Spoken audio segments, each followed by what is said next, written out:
Hey there, folks. Adam with 4 Delta. Went back out to the range today. Took the Howa 1500. So let's get a quick rundown on this rifle setup. So this is a Howa 1500 barreled action I bought from Brownells, chambered at 6.5 Creedmoor. It's their heavy barrel, 24 inch. So it's got some pretty good heft to it. And it's bedded in an MDT XRS chassis system with an NDT bipod. So it's got a really sturdy platform to shoot from. With this particular chassis system, you don't have to bed it. It's got an aluminum block bedding in there that you just have to screw it into place, and it's locked in tight, so there's no deviation whatsoever.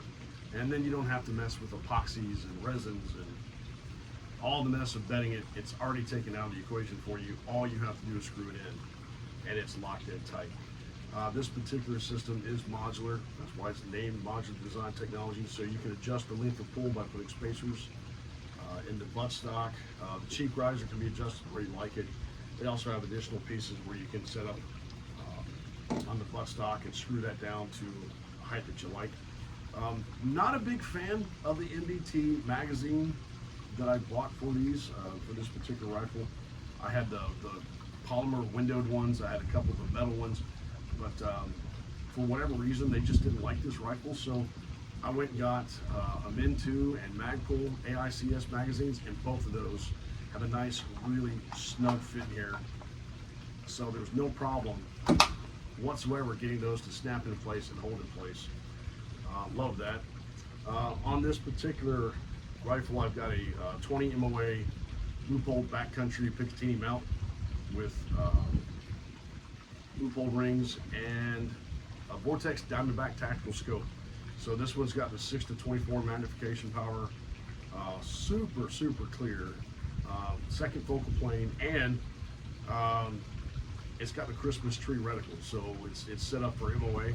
So if you're a novice shooter like me, you're not one of these long range gurus, this makes it very easy to shoot at longer ranges.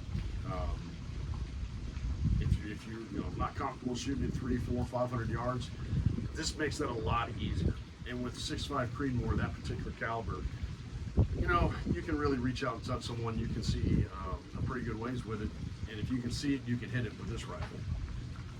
So we tried 5 different types of ammunition. I had some Federal 95 grain varmint loads that I tried first. I had some 129 grain Hornady whitetail hunting ammunition, so it's the lead tip soft point boat tails that did pretty well. The Aguila, the cheapest ammo I found, was the 140 grain Aguila full metal jacket boat tails, and Hornady black 140 grain, and last but not least the Hornady match 147 grain. So let's check out how they did on the range. Okay, so that last volley was the match. My first round was here, and I changed my point of aim just a little bit, and then I got 2 touching. So it likes the 147 grain Hornady match. This was the 95 grain Federal. This was the 129 grain Hornady. This was the 140 grain Aguila, the cheap stuff, and you can see I got 3 inches. That's all over the place. And then this is the what was that? 140 grain Hornady black. So we're gonna give these another go now the barrel's been warmed up. It's definitely warmed up out here. It's super hot. So we'll give it another 3-round volley and then we'll wrap it up. Okay, so we have tried 5 different brands of ammunition here, and my shooting hasn't been that great today, but kind of hard to get a steady position when I feel like my knees are up in my chest because this is a real short bench here. Overall, so we've got some really good stuff here. Looking at the shot groups and only shooting 3 rounds instead of 5 because it's so stinking hot. I don't want to be out here all day. Ranking these ammunitions for this specific rifle, the least accurate I found was the cheap Aguila 140 grain. This is just standard full metal jacket boat tail 140 grain.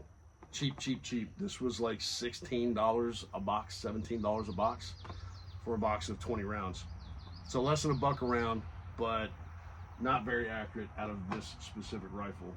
Next in the chute was the 95 grain Federal, shooting cold bore. That was the first ammunition I shot. I'm going to give it 3 more rounds to see if it tightened up since the barrel's warmed up. But so far, this one had a wider shot group. Next up was actually kind of a tie between the Hornady Black 140 grain boat tail hollow point and this Hornady Whitetail. So the Hornady Whitetail did really, really well. I think I'm going to edge it out just a little bit. 129 grain versus 140 grain. Super hot, super fast. This one was doing great. And last but not least, the top one, go figure, it's the most expensive one. It was the Hornady Match. Rounds touching. So this was great ammunition for this particular rifle.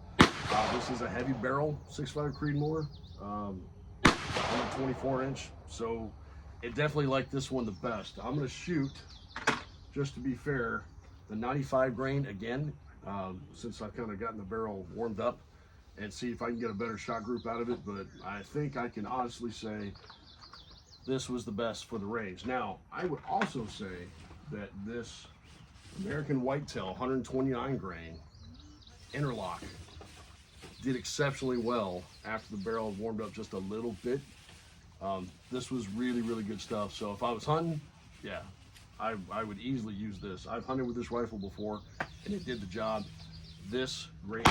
So let's see what happens when I put some 95 grain down there again and see if it tightens up a little bit with a broken in barrel. So now that we've been able to watch the range footage and see how the rifle performed, you know, it's hot, it's humid.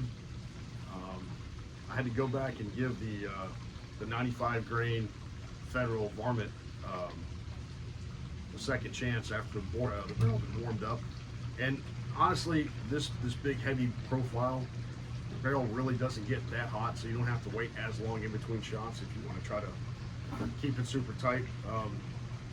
The shooting position I had, not exactly the most stable. The bench had set some pretty big gaps. The concrete had been poured after the tables have been set, so you feel like your knees are up in your chest. Kind of hard to get comfortable there, but just shooting with a bipod from a table, overall it was still steady enough for shooting at 100 yards. It's not like I was shooting at a mile. But on paper, I've had to rank all the ammunitions. The clear winner just out of the gate is the Match. Of course, it's the most expensive. The 147 grain Match had the highest ballistic coefficient and just was the most consistent. I was able to hit rounds touching at 100 yards with it. It's not exactly booty conditions, and it's not really far out. But for a guy that's not necessarily a long-range shooter, I could feel comfortable taking a shot with that load out to 500 pretty easily. Next after that was the surprise was the 129 grain Hornady Whitetail hunting load. So that was the soft point 129 grain hunting round, and those rounds were touching also 100 yards. The grouping was just a little tighter with the Match than it was with the Whitetail, but those two loads were by far the most accurate out of this particular rifle. And I'm not saying that's going to work out of your rifle, but out of this rifle, this barrel, the way this rifle is set up, those are the two loads that this rifle seemed to be the most accurate with. The Hornady Black, I'd give third place. That was the 140 grain boat tail hollow point, and it did all right. It really did. I still kept about a 1 inch MOA with not most stable position, and not the world's greatest shooter. So certainly, if any error was there, it was on me.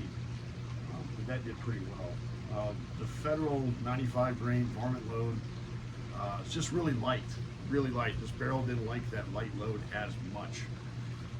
But by contrast, the 140 grain Aguila, which was the cheapest, also performed the worst. So I had a 3-inch group with the Aguila, and I was like, okay, that's not worth putting in a rifle. So I do not recommend the Aguila cheap stuff, because you're going to get something that, you know, what's the point? If you're going to buy ammunition, because it's cheap, you're going to get cheap performance. You're going to get crap out of it. So spend the extra couple of dollars. You know, if you like 140 grain, go ahead and get that Hornady Black. It did just fine. If you like the 140 grain bullets, if your barrel likes that heavier bullet, you know, the match by far was the most consistent, had the greatest accuracy. But you know, in the end, if you're going to start shooting at those longer distances, you can't go cheap on ammo. You really do need to invest in better ammunition. And honestly, the guys that are shooting, you know, beyond 500 yards, all those guys are doing hand loads anyway. They're coming up with a recipe that's specific to that rifle, and they're not going to go cheap. If you think reloading is going to save you money, you're about going to break even, and you're still going to be out a lot of time. It takes a lot of time to do the case prep and the actual hand loading and measuring and all the stuff. If you're like me, you just don't have that kind of time. I would recommend the Hornady Match, the Hornady Whitetail, and the Hornady Black. All three of those loads performed better than I did, but in the end, don't go cheap on your ammo. Don't go cheap on the ammo. Now, this happens to be a company rifle, so this one will be looking for a new home. So if you think you might be interested in this or know someone that is, by all means, reach out, send me a message, because this one definitely needs a new home. I might like it too much and have to keep it, but this one belongs to the company and it's not my personal rifle. So I've done some field testing with it. Just got, I think I've probably put 55 rounds through the barrel now. So the break-in period is just about pretty much over. So this one's ready to go out of the box. So, and it's already got a mounted scope. All you got to do is take it to the range. Just saying. So that said, it's hot, y'all. I'm gonna go get in this pool and cool off. So yeah, send me a message. See you at your range. Take care.